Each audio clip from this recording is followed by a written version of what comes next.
Maya, you're just in time. Lunch is almost ready.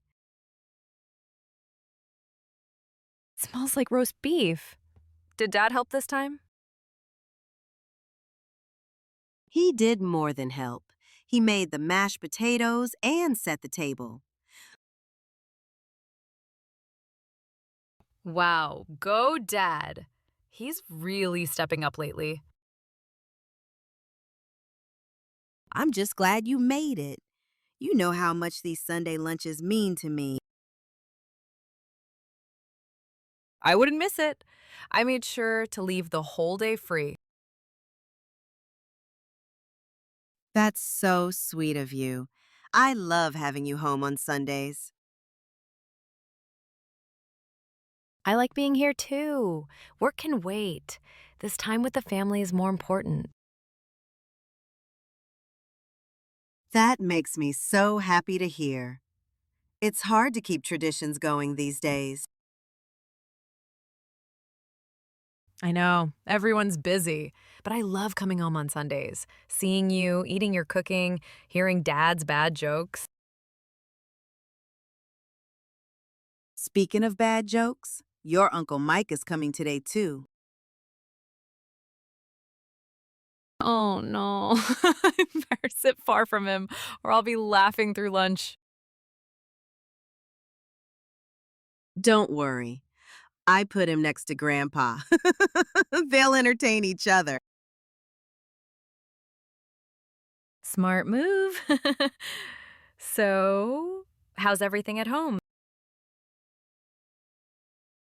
Pretty normal. I'm still volunteering at the library, and your father is working on that old car again.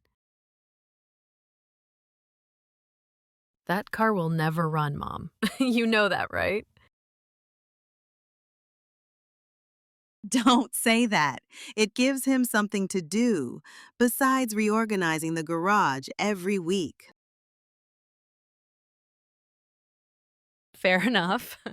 So, when are you guys coming to visit me in the city? We've been talking about it. Maybe next month? You'll love the new farmer's market by my place. And there's a jazz cafe I think you'd enjoy. You know I can't say no to live music and fresh pastries. Then it's a date. Just let me know what weekend works best.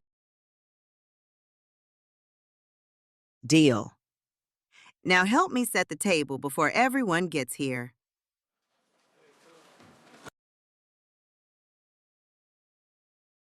Already on it.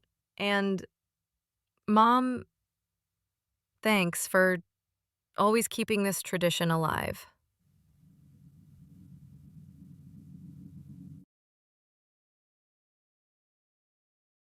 I do it for you kids. Nothing makes me happier than having everyone together. Well, it means a lot, really. I know, sweetheart. I love you. I love you too, Mom.